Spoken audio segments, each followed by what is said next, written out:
Just as weightlifting strengthens your muscles and cardio exercises strengthen your heart, difficult people strengthen our character, our capacity to love.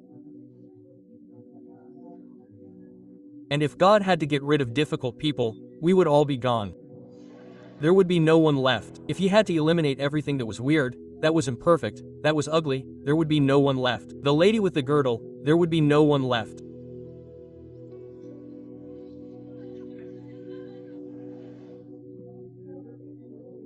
We always wish that God would give us a life free from difficult people, but there are plenty of people in the Bible who had a difficult person to deal with. Moses had Pharaoh, Elijah had Jezebel, Esther had Haman, David had Saul, John the Baptist had Herod, even Jesus had Judas. Amen.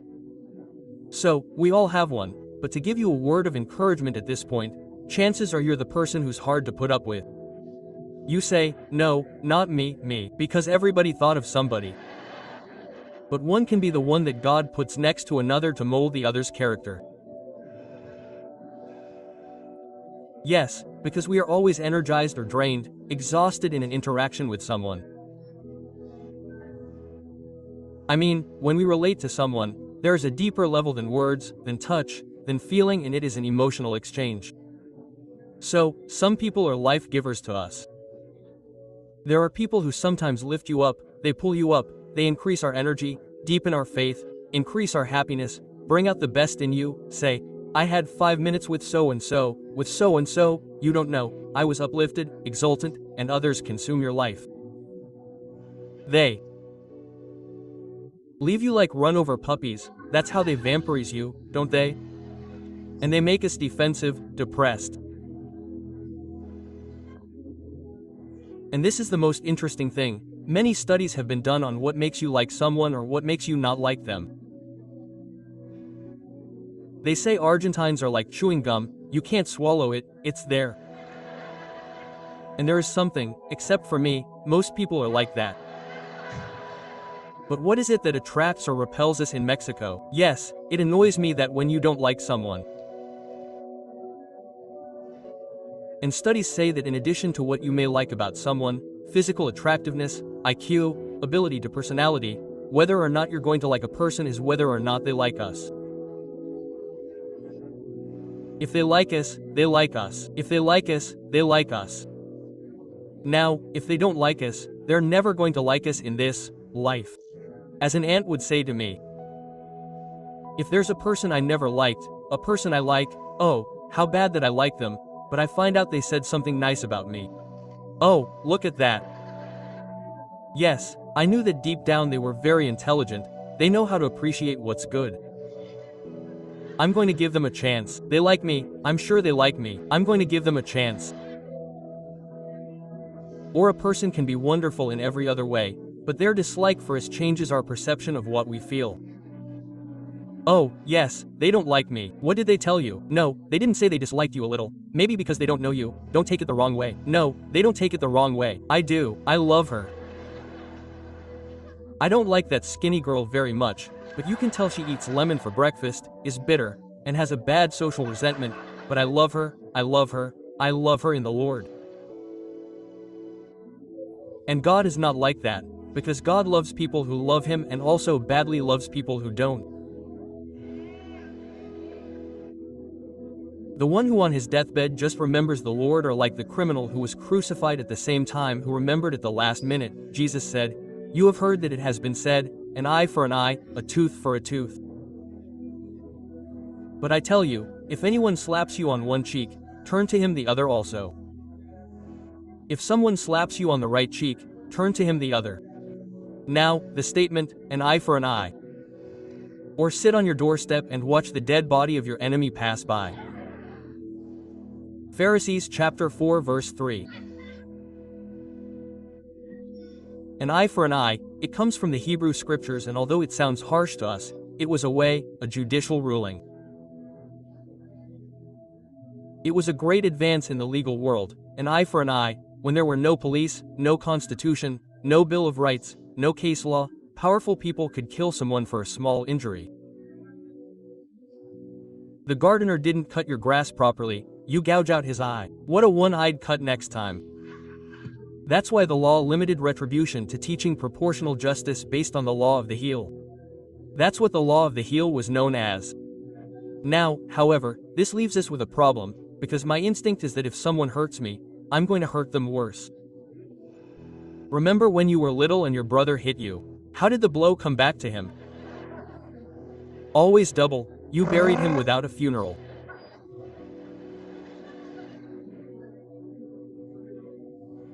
A group of individuals did a study at Harvard University, and they paired up, and half of the people had their finger pressed, and then the other half were told to apply the same amount of pressure to the other person who had pressed their finger first. And when it was their turn, they always applied more pain than they had received. It's always an eye for an eye, plus a little extra, so they never dare to do it again. It's always an eye for an eye and a little extra, an eye and a half to be okay. Now Jesus comes along and gives another option, a key to understanding it. This comes from the right cheek, because this is the secret that blew my mind.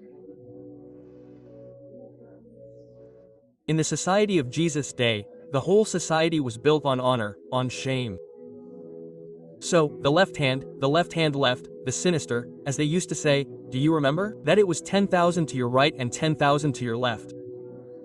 Well, the left hand was considered unclean. It wasn't used for eating, it wasn't used for anything, much less for hitting. That's why soldiers didn't have to be right-handed. The left hand was for when you go to that luxurious bathroom that we have here. In river, you use your hand at some point. I'm not going to explain more because everyone already understood, and at home someone explained. That's what the left hand was for. Not everywhere there was water to wash yourself or cuttlefish. That's why it was unclean. So with the backhand of the right hand. And if I backhand you with my right hand, which cheek am I going to hit? How? The left. I hit someone so they can see which cheeks it is. To hit the left I have to hit you like this. I can't, it's like this. This is the way. It says on the left.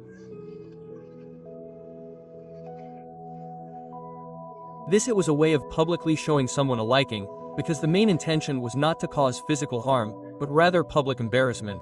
Bang, on the street, a backhand slap. My dad said to me, "What do I give you?" He never arrived, but what if you urinated on the road just by seeing the back of the hand? A backhand slap was only given to someone socially inferior, like a slave, like a child. So, when someone wrongs us, what should we do? Everything depends on one of two things: retaliate or cower. If Jesus is saying, there is a third option, turn the other cheek. Like this. So our enemy cannot give a backhand to the left cheek because he would have to use the unclean hand. So when one turns the other cheek, the other says, remember that he cleaned with that hand and cannot hit. Either he has to fight us as an equal, which he does not want to do, or he has to find a non-violent way to resolve the conflict. When it comes to turning the other cheek, it is not that you let yourself be hit, it is leaving the other guy without weapons. Like when they tell me, Dante, you are an arrogant Argentine, and I respond, and that without knowing the other guy's defects? So, I kind of put a crack in it. They're not ready for a conversation like that, they're not ready.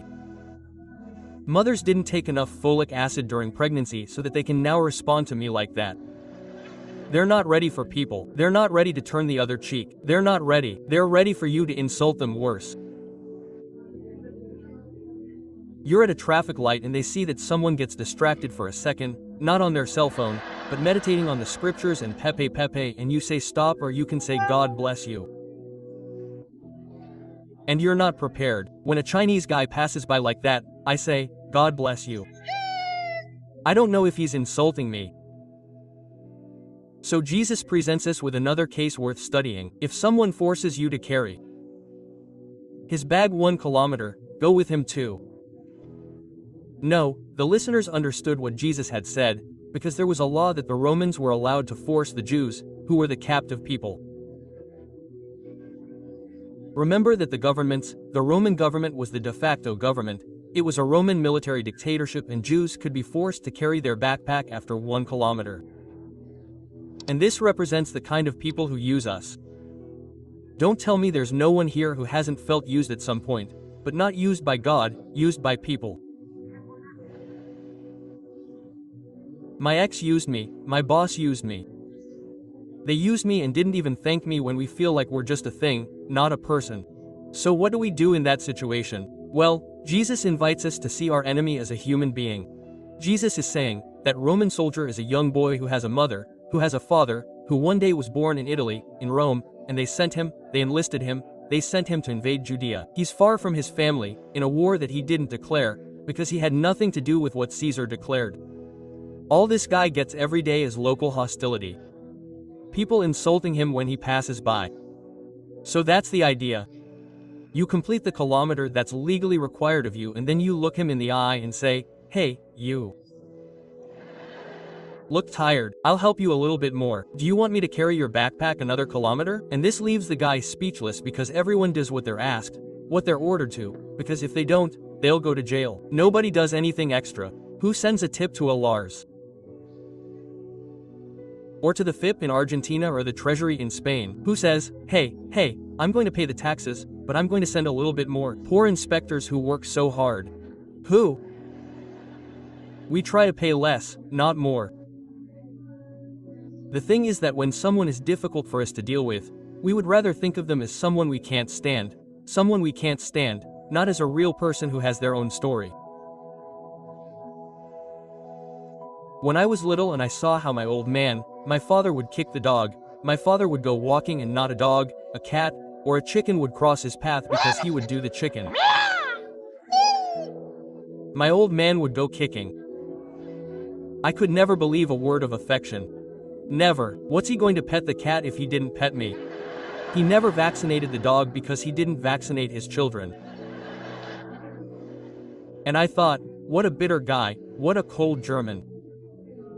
Because my old German was German. What a cold German, of all the fathers in the world. This one fell to me by chance. A Nazi. And as an adult I came to find out, I was already 13, 14 years old because of my grandmother, that is, my mother, the one whose father, his stepfather beat him up when he was 10 years old.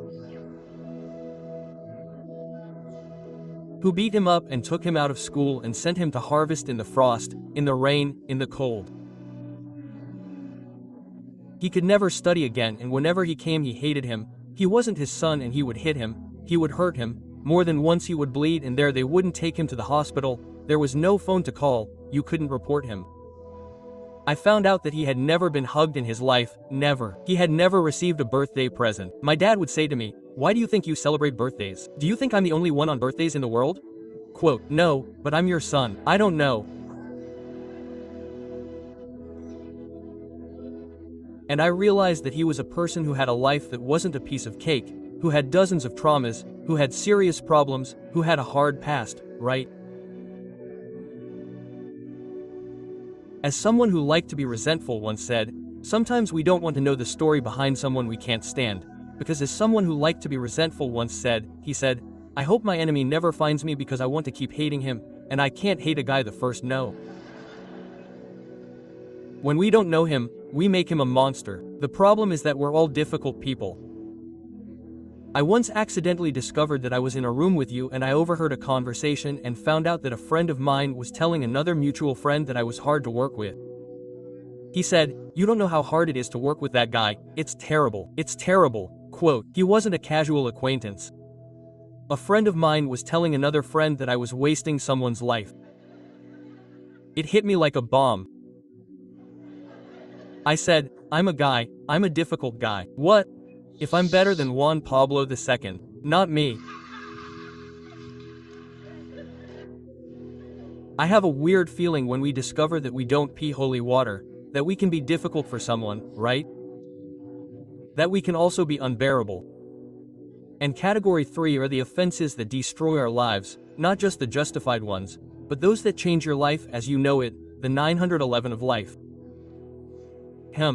And not everyone is going to experience these types of grievances. Infidelity, sexual abuse, incest. Rape. Someone who killed your son or your daughter in an accident was driving drunk and killed my only daughter. And then all their life they say, I'm never going to walk my daughter down the aisle. I'm never going to take her to get her driver's license. He spent all their savings on a vice. She cheated on me or he cheated on me. He broke our pact, he's selfish, he took his own life, he left us alone, he got me pregnant and he moved away. I'm not going to offer you trivial solutions to such problems, but a normal heart seeks revenge. There is always a time for justice if the grievance has legal implications, of course. But forgiving things like this is no easy task, that's even harder. It means that we acknowledge the harm, but we have to let go of the other person. Acknowledge the harm, go through the mourning process of what was harmed, but let go of the other person, not for our own sake. Let them go, not for the person's own good, but for our own, because otherwise the thirst for justice never ends, it never ends, and a different kind of heart is needed to forgive these types of grievances. So, that forgiveness begins when we understand our own sins before God. That's when Jesus told a prostitute, I tell you, he told Simon about the prostitute, I tell you that many of her sins are forgiven, they have been forgiven because she showed much love. A person who is forgiven little, shows little love. That's where things get more biblical because you have to feel deeply forgiven by God to forgive those types of grievances. It's very difficult to offer forgiveness when we are aware of how much we have been forgiven. That's when it's very difficult when we are not aware. Just as bitterness destroys the physical immune system, bitterness destroys the emotional immune system and the spiritual immune system. It destroys us, it undermines us, it drains us. It's an implosion that ends up killing us from the inside. It's poison that enters our body, not the one who offended us, it doesn't enter your ex. Offenses are harmful, toxic substances, worse than a strain of COVID. Yesterday I read that this pandemic left 60% of the world's people depressed, clinically depressed, right? A little sad. More than half the world is depressed. And do you know what the clinical definition of depression is? Anger directed inward. Sure, the body has a certain amount of emotional energy available each day, and we either use it well or we use it badly, or we live exhausted all day long. You go to sleep and wake up tired because we are putting anger inside. So, bitterness consumes our limited reserve of energy that we should use to create, to conceive, to manage new plans, projects. And relationships do not prosper because we punish the guilty. Relationships do prosper because the innocent shows mercy, right? When we show mercy, it is when they can prosper. I once told the story of two men crossing the jungle of Burma and they came to a small, very dirty pond. They both got in, and when they both came out, one was covered in leeches and he began to pull them off. What do you do when you see leeches on you? And the more experienced one said, no, if you pull suddenly, there is a part of the insect that remains under the skin and the wound will get infected. You have to take a bath with oil, with balm, as soon as possible. So, when you soak in the bath, it causes the leeches to just pull their hooks out on their own and you are free. Resentment is that leech that gets into your heart and those feelings have hooks. The more you want to pull, the worse it is. But one can immerse oneself in the balm of grace, in the balm of God and say, no, I want to be free. I have to leave today in this service free of those hooks, that leech, because if you can't forgive me, it's like you're carrying me on your back your whole life or you're carrying your mother-in-law on your back your whole life. Your mother-in-law travels on top of you, it's worse. She sleeps in the middle of your bed, remove that mental image of the mother-in-law in her underwear sleeping in the middle. Ah, Satan, but well, that's it. How many are we going to be able to carry on our backs? How many? So, traveling light is an art, and when we forgive someone, we are dancing to the rhythm of the heartbeat of God. M.